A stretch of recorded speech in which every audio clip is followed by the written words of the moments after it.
Traditional radial charts use rings of equal length, but we can adjust the lengths to make them proportional to the values that they represent. And beyond that, we can even set the rings to reflect the actual percentages accurately. I'll start by building the structure of a radial chart. And for radial charts, we need to first union the data together. So on this data source tab, you can see I already have a table metrics. To duplicate the number of rows, I'll drag metrics under our original metrics table to union them together. This basically stacks two tables on top of each other, and you can see it generated this field table name, and this will identify which table we're using. And for radial charts, there's a few calculated fields that we have to create. So I'll start with our radial points. And here I'll type if the table name contains 1, then 0, else 270. I'm starting with 270, but I'll show the effect this value has on the rings within the radial chart. I'll right-click on our points field, go to Create, and choose Bins, and I'll set the size of the bins to 1. To capture the values, I'll create a calculated field for the radial LOD. I'll hold fix the field that I want the rings to represent, which is segment, and any fields that I want to use to filter on. Since I'm only looking at one metric for this, I'll be filtering by metric. Then I'll take the sum of the metric values. Then to ensure the higher values are positioned in the outermost rings of the radial chart, we'll create another calculated field for the rank. This will be the rank unique of the negative sum of the radial LOD. And it's negative because we want to get it in descending order. And lastly, we'll need to create our X and Y axis. I have these formulas in the description if you want to just copy paste, but this is the sine of the index minus 1 times the window max of the max of pi divided by 180, multiplied by the window max of the radial rank.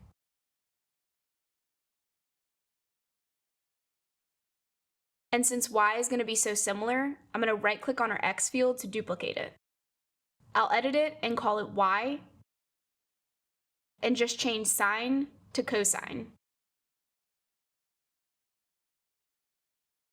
Then I'll remove table name so we can build the structure of the radial chart. I'll move x into the columns and y into the rows. Then I'll move the point spin into the marks. Set the mark type to a line and make the point spin determine the path of the line. Then I'll right-click on the x field, go to Compute Using, and choose the point spin. And I'll do the same thing for y. So that's giving us 0 to 270. But I also want to pull in our segment field into the marks, since I want each ring to represent a segment. To get those multiple rings, I'll right-click on X and hit Edit Table Calculation. And just for the rank calculation, I want this to be segment instead of the point spin. And I'll do the same thing for Y. Then you can use the size slider in the marks to increase the size of the rings.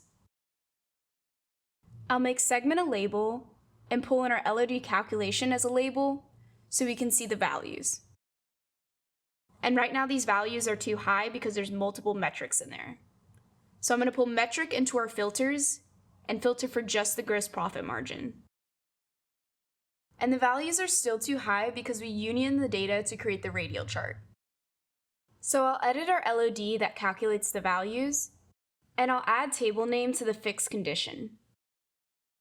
Now the values are what they should be. To position and format the text, I'll go to Label in the marks, and for positioning, I'll choose the line ends. And instead of this being at the end of the line, I only want it to be at the start of the line. Then I'll click the 3 dots to format the text. I'll move segment to the beginning, put a colon, change this to Tableau regular, size 10 font, and keep it black. And since gross profit margin is a percentage, I'm going to right-click Format on our LOD and I'll change the number formatting to a percentage with no decimals. Currently, we have the points set from 0 to 270, so the rings don't accurately represent each segment's percentage.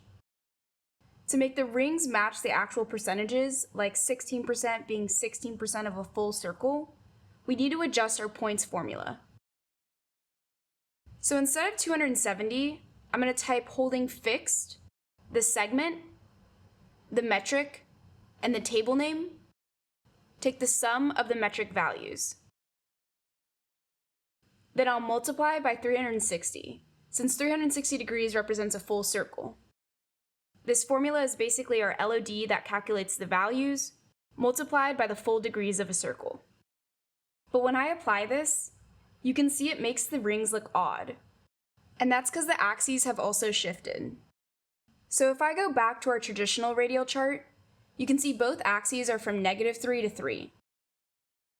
But in our new version that accurately shows the percentages, the axes have changed. So if I adjust the axes in the new version to be from -3 to 3, now we have a radial chart that shows the actual percentages.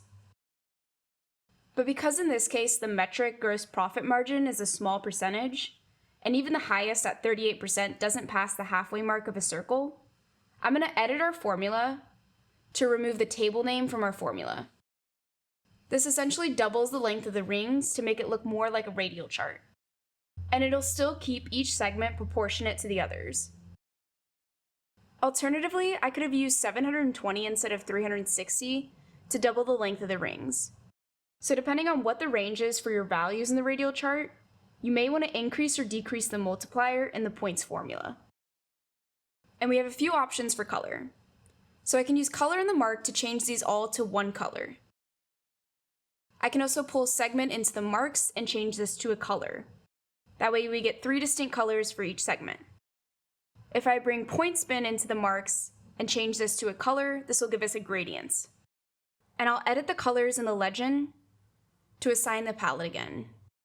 So each ring or segment has its own gradients. If I remove the segment coloring and leave only the points coloring, it gives us the same gradients for all the rings.